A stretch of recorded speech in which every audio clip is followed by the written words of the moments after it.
Hola chicos, muy buenos días, bienvenidos a su clase de historia. Espero que se encuentren muy bien, cuidándose mucho en casa junto a toda su familia. Hoy en nuestra clase trabajaremos el tema de Colombia entre 1900 y 1930, ¿sí? La hegemonía conservadora. Entonces, pues tengamos en cuenta que después de la Guerra de los 1000 días, los conservadores van a controlar el poder en el país hasta 1930 y en este periodo van a implementar varias de sus ideas que defendían. Entonces, este periodo de gobierno y de control de los conservadores se conoce como hegemonía conservadora y se caracterizó por una fuerte relación entre la Iglesia y el Estado, ¿sí?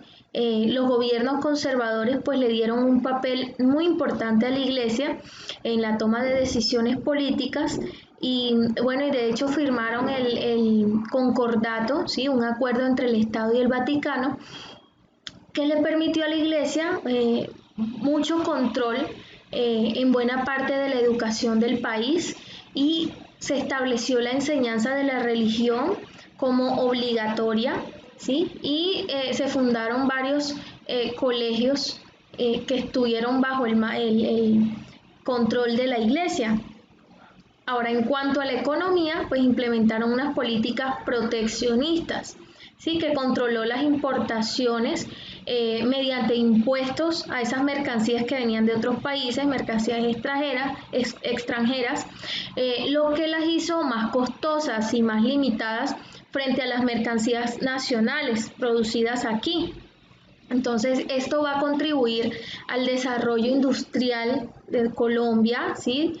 Que se va a acelerar aún más por la Primera Guerra Mundial que ocurrió entre 1914 y 1918 y que llevó a que se cerraran mercados internacionales y pues esto va a permitir el surgimiento de muchas industrias nacionales como la textilería, ¿sí? Coltejer, también surgieron industrias petroleras gracias a la inversión del capital, de capitales extranjeros.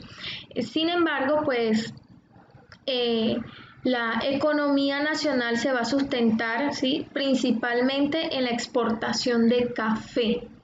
Entonces, igualmente, en cuanto a la economía, se va a buscar fortalecer la economía nacional con la creación, por ejemplo, del Banco de la República, la Contraloría General de la República. Entonces también recordemos que el país pues desarrolló una economía agroexportadora, ¿sí? Y el café, como lo había mencionado, se convirtió en el principal producto de exportación desde 1860. Este se cultivó, como mencionamos en la clase anterior, en Antioquia, Tolima, Cundinamarca, Santander, Valle del Cauca, el llamado eje cafetero, sí, lo que son los departamentos de Quindío, de Risaraldas, de Caldas. Entonces, en 1924, entonces el café representaba el 80% de las exportaciones colombianas. Igualmente se cultivaron otros productos para exportar, como el banano, que este se comenzó a cultivar a principios del siglo XX en la costa norte, en la costa atlántica de Colombia, gracias a la inversión de empresas extranjeras. Y ya en 1920 pues representaba el 6% de las exportaciones colombianas. Esta industria bananera va a desencadenar un hecho del cual vamos a conocer más adelante, conocida como la masacre de las bananeras. Bueno, otros productos que también fueron importantes para la economía colombiana en esta etapa, pues fue el petróleo, que empezó a explotarse desde inicios del siglo XX en la zona del Magdalena Medio por compañías extranjeras y ya en 1920 pues ocupaba el 17% de las exportaciones colombianas. Bueno, igual otros productos que se exportaron fueron el tabaco, la quina, y bueno, y durante este periodo, debido a esta industria y a este desarrollo económico, se fueron expandiendo las líneas férreas, ¿sí? Los ferrocarriles, y también se dio inicio a la aviación. Bien, entonces durante la hegemonía conservadora los presidentes fueron José Manuel Marroquín, Rafael Reyes, Ramón González, Carlos Restrepo, José Vicente Concha, Marco Fidel Suárez, Jorge Holguín, Pedro Nelo Espina y por último Miguel Abadía Méndez, el último presidente de la hegemonía conservadora. Entonces, como podemos ver, todos estos eran del Partido Conservador. En esta época los liberales van a estar excluidos del poder. Y tenemos, por ejemplo, que el presidente Rafael Reyes va a iniciar un proceso de modernización del país, ¿sí? Ya a principios del siglo XX, y va a tomar decisiones que va a buscar la industrialización, la construcción de infraestructura en el país, la profesionalización del ejército. Sin embargo, su gobierno se consideró autoritario, ¿sí? Él cerró el Congreso por sus diferencias con este órgano legislativo, y esto va a provocar mucha oposición a su gobierno, que lo va a llevar a la renuncia en 1909, ¿sí? Y a una reforma constitucional que se caracterizó, por ejemplo, por reducir el periodo presidencial de 6 a 4 años, de prohibir la reelección inmediata, de establecer elecciones directas del presidente, garantizar la participación política de la oposición y abolir la pena de muerte. Entonces, algunos gobiernos, en especial los de Reyes, de 1904 a 1909, de Marco Fidel Suárez, de 1918 a 1922, y de Pedro Nelo Espina, de 1922 a 1926, van a incentivar la modernización del país. ¿Sí? Van a buscar la construcción de infraestructura vial, de obras públicas, ¿sí? Van a buscar ese cambio socioeconómico, lo que se le llama modernización, ¿sí? Un cambio socioeconómico de industrialización, de tecnificación, ¿sí? Y este proceso de industrialización en el país va a iniciar con el surgimiento de las primeras industrias, ¿sí? A principios del siglo XX, con ese fortalecimiento del mercado interno, con la inversión de capitales extranjeros y también con capitales provenientes de las exportaciones del café. Entonces, igual se va a dar este surgimiento de las industrias en el país, va a generar un aumento en el proceso de urbanización. Entonces, muchas personas van a viajar del campo a la ciudad, ¿sí? Para buscar trabajos en esas nacientes industrias, lo que va a generar un crecimiento urbano, crecimiento de las ciudades, ¿sí? Y a su vez el crecimiento de las ciudades, pues producto de la industrialización, ¿sí? De la creación de industrias, de fábricas, va a generar inversión en obras públicas como acueductos, cableados telefónicos, eléctricos, ¿sí? La creación de ferrocarriles, de tranvías, de puertos, que va a ser posible por los ingresos, como les había mencionado, de las exportaciones como el café, la inversión de compañías extranjeras que también van a llegar al país, y por la indemnización de los Estados Unidos que le otorgó a Colombia por la pérdida, la separación de Panamá. Entonces, en esta época, como vemos, el país va a experimentar un crecimiento industrial y urbano, ¿sí? Pero en compañía de esto, o sea, en contraposición a este crecimiento que uno diría, pues bueno, si hay crecimiento industrial, hay crecimiento urbano, pues hay desarrollo social, ¿verdad? Hay bienestar social. Sin embargo, esto no ocurrió. En este contexto van a surgir varios movimientos sociales que exigían reformas políticas, económicas, ¿sí? Especialmente los obreros, los trabajadores de las fábricas y los campesinos se van a levantar para pedir mejores condiciones laborales o acceso a la tierra, pues había una gran desigualdad social. Entonces, los trabajadores de las industrias van a crear sindicatos, ¿sí? exigiendo mejores condiciones laborales, un trato más justo, ¿sí? Van a exigir sus derechos y entre 1919 y 1920 se van a presentar en el país 33 huelgas y los sindicatos por lo general pedían reducir la jornada laboral, que en ocasiones era mayor de 12 horas, recibir servicios de seguridad social como atención en salud, pensión, ¿sí? En caso de retiro o discapacidad, hacer el uso del derecho a organizar, eh, eh, a organizarse, eh,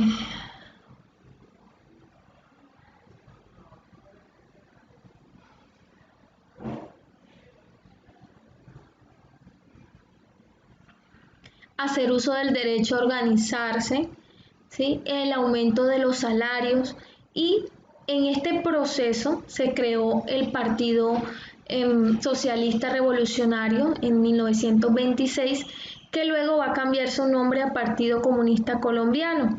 Y sus principales líderes fueron María Cano, Raúl Maecha, ¿sí? Ignacio Torres y Tomás Uribe. Este partido pues, va a promover las ideas socialistas que provenían de Europa, ¿sí? Como el repartimiento más equitativo de la tierra y mejores condiciones laborales para los trabajadores, para la clase obrera. Y se van a aliar entonces con esos movimientos de trabajadores para reclamar mejores condiciones laborales económicas.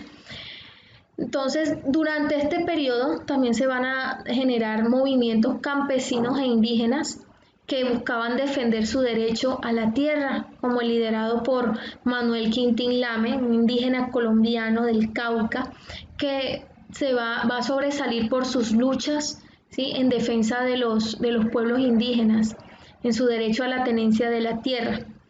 Y la respuesta de estos gobiernos conservadores a todos estos movimientos sociales que buscaban una mayor igualdad, ¿sí? Mayor justicia social, fue la represión con la policía y con el ejército. Y un caso muy reconocido en la historia del país pues va a ser el que ya he mencionado, el masacre de las bananeras, del que vamos a hablar en continuación. Ahora, mientras el gobierno conservador respondía a todas estas manifestaciones y exigencias de la clase social, de la clase obrera y de los campesinos, el Partido Liberal pues va a acoger algunas de estas demandas, ¿sí? de estos grupos sociales. Ahora, tengamos en cuenta que en algunas zonas del país, unas compañías extranjeras van a controlar la producción agrícola. Tal es el caso de la United Fruit Company en la zona bananera, ¿sí? Recordemos que el mercado nacional empezó a abrirse a ese mercado internacional y a principios del siglo XX va a iniciar la exportación de banano en lo que se llama el corredor bananero, en la costa atlántica de Colombia. Y esta producción bananera va a ser monopolizado, va a ser controlado por esta compañía extranjera que va a llegar a Colombia desde el finales del siglo XIX, la United Fruit Company. Entonces, esta compañía va a desencadenar una de las noches más trágicas que se ha vivido en Colombia y su influencia no solo se limitaba a la producción bananera, ¿sí? Sino que de fondo estaba esa relación entre Estados Unidos y el gobierno de Colombia que se había restablecido, se había mejorado, ¿sí? Esto debido también en parte generó el aumento de las exportaciones a ese país, a Estados Unidos, y lamentablemente esta compañía extranjera, pues tenía bajo unas condiciones injustas a trabajadores colombianos, ¿sí? Quienes se van a organizar para exigir mejores unas condiciones, ¿sí? Unas condiciones más justas. Y se dice que más de 25.000 huelguistas, trabajadores, se van a plantar en una sede, en la sede de Ciénaga, por un mes buscando hablar con un emisario, con un representante de la compañía, y pues se dice que el mismo presidente de los Estados Unidos, Calvin Coolidge, se comunicó con el presidente de Colombia, en ese entonces Miguel Abadía Méndez, el último presidente conservador en esta época, para pedirle que se hiciera cargo de esa manifestación, para que la acabara. Y este acató estos deseos del gobierno de Estados Unidos, y el 5 de diciembre el gobernador del Magdalena, Núñez Roca, pues va a emitir un decreto en el que les exigía a las fuerzas militares de Colombia dispersar esta huelga, a los huelguistas, y en respuesta el general Cortés Vargas va a instalar ametralladoras en el techo de la estación de Ciénaga, y dieron 5 minutos para desalojar la plaza. Pasados esos 5 minutos, el ejército empezó a disparar contra los miles de manifestantes, dejando un número incalculable de muertos hasta hoy. ¿Sí? Se habla de por lo menos 1000 muertos, y otros tantos fueron perseguidos y encarcelados por su participación en la huelga. Este hecho fue duramente criticado por los miembros del Partido Liberal, por congresistas como Jorge Eliezer Gaitán, y las movilizaciones contra el gobierno conservador van a aumentar, ¿sí? A esas protestas de obreros, de campesinos, se van a unir protestas de estudiantes, de profesionales, y la oposición liberal, el Partido Liberal va a acoger buena parte de estas aspiraciones de estos sectores y lo va a incluir en su programa político, logrando en 1930 ganar las elecciones con el liberal Enrique Olaya Herrera, y con esto se da por terminado el periodo de la hegemonía conservadora. Entonces, recapitulemos un tanto esta etapa. Entonces, tengamos en cuenta que durante este periodo de hegemonía conservadora, entonces la Iglesia tuvo una fuerte participación en la política, en la administración estatal, en la educación, ¿sí? Se van a presentar reformas económicas que van a dar lugar a la creación de instituciones como la Contraloría General de la República, el Banco de la República. Se va a generar un crecimiento industrial, ¿sí? Se va a generar un aumento en la infraestructura, construcción de infraestructura, el crecimiento urbano, ¿verdad? Esto va a caracterizar mucho este periodo. Igualmente, la industrialización se va a ver favorecida por la llegada de empresas extranjeras que desarrollaron la explotación y exportación de productos como el banano y el petróleo. Y paralelo a este fenómeno de industrialización, de tecnificación, de urbanización, ¿sí? Se van a generar diversos movimientos sociales que luchaban por los derechos de los trabajadores y de los campesinos, ¿sí? De acceso a mejores condiciones laborales, a la tenencia de la tierra, ¿sí? Y motivo de este gran movimiento se van a generar sindicatos, ¿sí? Organizaciones de trabajadores que dieron orígenes a algunos movimientos socialistas que crearon posteriormente el Partido Comunista Colombiano. Entonces es muy particular el hecho de que ese proceso de industrialización, ¿sí? de modernización a través de la industrialización, de la urbanización, estuviera acompañado también por esos movimientos sociales que estaban reclamando condiciones de vida más dignas, condiciones laborales más dignas, el acceso a la tierra, lo que quiere decir que este proceso de modernización no estaba acompañado de unas políticas sociales que permitieran que la mayoría de la población en Colombia disfrutaran o se beneficiaran de ese proceso de modernización, de industrialización, sino que lo que nos está mostrando estos procesos sociales es que la mayoría de la sociedad estaba descontenta debido a las condiciones de desigualdad social que se dieron durante esta época. Bien chicos, entonces espero que les haya gustado mucho este tema y los invito ahora a conectarse por Zoom, a descargar el taller que dejé adjunto y realizar los quizzes que están activos en la plataforma. Les envío un fuerte abrazo. Chao.